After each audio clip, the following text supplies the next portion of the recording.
आइए अभी हम लोग जो है हाईएस्ट कॉमन फैक्टर निकालने के लिए सीखेंगे, जिसका शॉर्ट फॉर्म हम लोग एचसीएफ कहते हैं। तो एचसीएफ निकालने के लिए जो है हमारे पास दो मेथड होता है।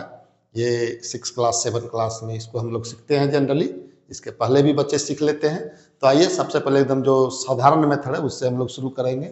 और यहाँ पे हम देख रहे हैं कि एचसीएफ है 49 का सबसे पहले हम लोग एलसीएम मेथड के द्वारा इसका प्राइम फैक्टराइजेशन कर लेंगे, फिर 175 का प्राइम फैक्टराइजेशन निकालेंगे एचसीएफ मेथड से, और उसके बाद जो दोनों में कॉमन होगा वो हाईएस्ट कॉमन फैक्टर कहलाएगा। तो देखिए यहाँ पे सबसे पहले हम निकालेंगे 49 का। तो 49 का जो है आप जब एलसीएम लेंगे तो सबसे 7 से ये चलेगा, तो 7 7 जा मतलब 49 का जो है प्राइम फैक्टराइजेशन हो जाएगा 7 × 7। अब हम लोग क्या करेंगे, यहाँ पे जो है हम लोग इस तरह से बना लेते हैं। तो 49 को हम लोग 7 × 7 लिख देंगे। अब हम लोग इसी तरह से एलसीएम मेथड से 175 का प्राइम फैक्टराइजेशन निकालेंगे। तो इधर मैं निकाल रहा हूँ 175। तो 175 को सबसे पहले ये 5 से चलेगा, तो आप देख रहे हैं ये 3 टाइम्स हो जाएगा, और यहाँ हो जाएगा 25। तो ये फिर 5 जा मतलब 5 से चला तो 35 हुआ। ये आप जानते हैं एलसीएम निकालने के लिए। फिर ये 5 से चलेगा, तो ये 7 5 7 जा 35। तो जो 175 का आया प्राइम फैक्टराइजेशन वो हो जाएगा 5 × 5 × 7। तो ये प्राइम फैक्टराइजेशन जैसे ही आप निकाल लेंगे, इसके बाद एचसीएफ निकालने के लिए हम लोग को कुछ नहीं करना है। अब एचसीएफ निकालने के लिए हम लोग क्या करेंगे, तो यहाँ पे देखिए ये दोनों के जो प्राइम फैक्टराइजेशन आया, जैसे इसमें 7 7 5 5 7, तो हम लोग देखेंगे कि ये दोनों में कॉमन क्या क्या है। तो ये दोनों में हम देख रहे हैं कि कॉमन सिर्फ और सिर्फ क्या है, एक 2 7 इसमें है और एक 7 इसमें 2 5 है। तो ओनली फॉर 1 7 जो है वो है कॉमन। तो ये दोनों में से जो कॉमन रहेगा दैट इज कॉल्ड एचसीएफ। तो ये हो गया एचसीएफ। तो हम लोग कह सकते हैं कि HCF of 49 and 175 will be 7। और इसका एक दूसरा मेथड भी है। दूसरा मेथड क्या है, डिवीजन मेथड से भी हम लोग इसको जो है एचसीएफ निकालते हैं। तो now we solve by division method. तो आप देखिए इसी का जो है अभी हम डिवीजन मेथड से कैसे निकालेंगे। तो यहाँ पे मैं इसको सॉल्व कर रहा हूँ, और दोनों में आंसर जो है वो क्या आएगा, सेम ही आएगा।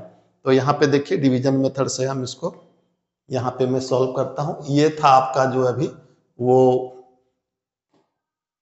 फैक्टराइजेशन मेथड से था। अब हम यहाँ पे डिवीजन मेथड, तो डिवीजन मेथड में आपको करना कुछ नहीं है। यहाँ पे 49 हो जाएगा इस तरह से, और 49 को हम लोग डिवाइड करेंगे इससे 175 से। तो आप देखिए 2 से कम आ जा रहा है, 3 से जब हम इसको मल्टीपल करेंगे तो ये हमको मिलेगा 49 3 जा, तो 3 से आप मल्टीपल इसको करेंगे तो आप देखिए कितना मिल रहा है 147। तो ये हो गया 147। तो 147 आएगा, इसको माइनस कर लेंगे। तो माइनस करेंगे तो यहाँ हो जाएगा 8, और यहाँ हो जाएगा 6 बचेगा, एक पैंचा ले लिया तो हो गया 15। 15 - 7 = 8, और यहाँ पे 6 6 - 4 6 - 4 = 2, और ये हो जाएगा 0। तो ये 28 है। अब यहाँ पे ये 3 लिख देते हैं, लेकिन जैसे ही यहाँ पे रिमाइंडर जो है 27 आया, तब हम लोग क्या करते हैं एचसीएफ निकालने के लिए पुनः इसको जो है इस 28 से 49 को डिवाइड करते हैं। तो इस 49 को डिवाइड करेंगे। अब तो ये 49 और ये 28 यदि 2 टाइम्स चलेगा तो 49 से ज्यादा आ जा रहा है, तो हम लोग इसको क्या करेंगे 1 टाइम्स से चलाएंगे। तो यहाँ पर कितना हो गया 28, इसको माइनस कर देंगे। अब इसका रिमाइंडर क्या आया 1 आया, और यहाँ पे 2 आया, मतलब 21 आया। अब ये रिमाइंडर से हम लोग क्या करेंगे पुनः इसको डिवाइड करेंगे 28 को, डिवाइडेंड को। तो यहाँ पे कितना हो गया, पुनः एक उसी तरह से सिमिलर प्रोसेस का उपयोग करेंगे।